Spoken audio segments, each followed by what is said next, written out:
Bonjour à toutes, à tous. Merci pour cette nouvelle journée organisée à Chalon-sur-Saône, qui nous permet aussi de nous délocaliser un peu et pour toucher peut-être d'autres publics. Quand on est sur Dijon ou Besançon, on voit peut-être un peu les mêmes têtes, donc ça nous permet d'aller voir la région autrement. Une nouvelle journée avec pour autant un message que la qualité, eh bien, ce n'est pas nouveau, que l'évaluation, c'est pas nouveau non plus. Et la démarche d'amélioration continue, vraiment non plus. Depuis la loi du 2 janvier 2002, les établissements et services médico-sociaux disposent de tous les leviers pour créer, penser, piloter, travailler, évaluer leur démarche qualité et la qualité des accompagnements. Cette loi, elle a posé des fondations importantes, celles des droits des patients, celles des droits des usagers de leur participation, les projets personnalisés, les évaluations internes et externes. Autrement dit, la qualité, elle fait partie de notre ADN depuis plus de 20 ans. Et ça ne nous rajeunit pas. Et pourtant, tout a changé. Avec la réforme de l'évaluation en 2020 et le nouveau référentiel de la Haute Autorité de Santé, on sent bien qu'un cap a été franchi. Ce qui change, c'est le niveau d'exigence. Ce qui change, c'est le regard des évaluateurs externes, plus attentifs à la mise en œuvre réelle plutôt qu'aux intentions affichées. Ce qui change aussi, c'est la rigueur attendue, la cohérence entre les discours et les pratiques, la capacité à prouver, à impliquer, à faire vivre cette qualité au quotidien. Les chiffres régionaux parlent d'eux-mêmes. En Bourgogne-Franche-Comté, 429 rapports d'évaluation ont déjà été reçus, pas loin de la moitié, et parmi eux, près d'une centaine présentent plus de 20% de critères cotés 1 ou 2 seulement. Des écarts importants par rapport à des points jugés essentiels. Ces constats ne sont pas isolés, ils présentent et ils traduisent une attente plus forte, une lecture plus exigeante de la conformité au référentiel. Alors des suivis rapprochés sont engagés, ou le seront prochainement, pour accompagner les structures concernées. J'en profite ici pour remercier Agnès Blanc, notre collaboratrice à l'agence, qui est votre interlocutrice privilégiée sur ce sujet, aux côtés de vos responsables et correspondants territoriaux habituels, et qui anime, à vos côtés, avec les départements, des rendez-vous destinés à travailler ensuite les plans d'action à l'issue des évaluations. Et l'objectif de cette journée, en fait, c'est de leur donner moins de travail l'année prochaine, de façon à éviter justement ces suivis rapprochés. Blague à part, évidemment, je remercie l'Eureka pour leurs travaux réguliers, de longue haleine, pour l'organisation technique, logistique de cette journée, la Haute Autorité de Santé, de leur présence. Ensemble, ils vous apportent toute l'expertise nécessaire, suffisante pour aborder ces temps forts de l'évaluation externe, sans en faire une finalité en soi, mais en inscrivant bien cette démarche qualité dans vos quotidiens. Au-delà de ces chiffres aussi, un fait marquant émerge, c'est que c'est le secteur du grand âge qui est particulièrement exposé, avec des disparités notables entre les territoires. Alors non, tout ça n'était pas nouveau et pourtant. Ainsi, l'heure n'est plus à la seule conformité documentaire, mais à la preuve de la qualité vécue, à la cohérence de terrain, à l'impact réel sur la vie des personnes accompagnées.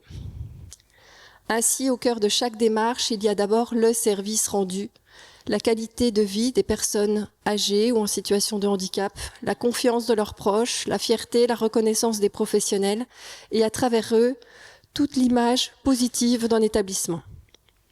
Ainsi, la qualité, c'est la façon dont on vit, dont on travaille, dont on prend soin. C'est ce qui donne sens aux pratiques, à la cohérence de l'action, à la dignité des accompagnements que vous assurez.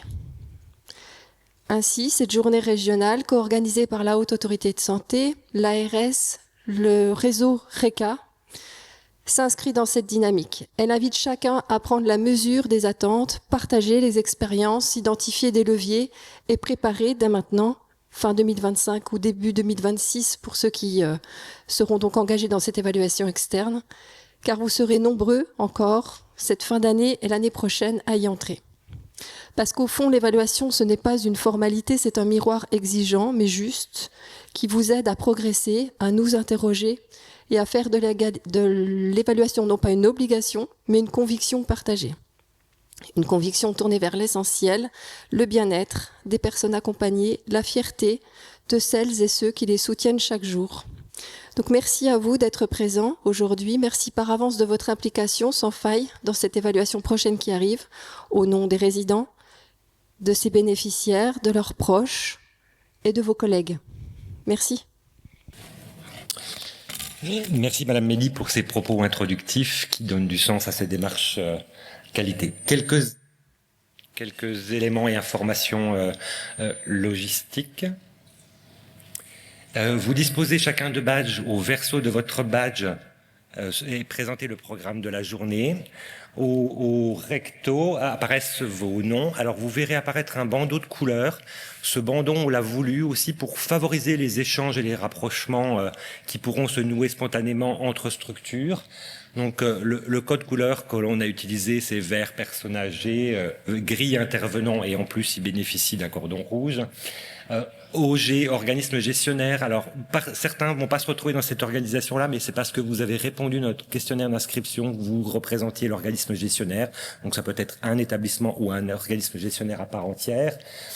Secteur handicap, enfance, adulte, domicile et puis RECA. Je vous invite à pouvoir vous rapprocher de vos homologues, mais c'est aussi aller rencontrer d'autres secteurs d'activité pour confronter et échanger des pratiques. Sur les éléments techniques, cette journée va faire l'objet d'un replay. Donc, il y a une captation vidéo qui est en cours. Pour respecter les refus d'utilisation d'images que l'on a pu avoir, les plans seront volontairement faits depuis le fond de la salle, dos au public. Seuls les intervenants seront filmés.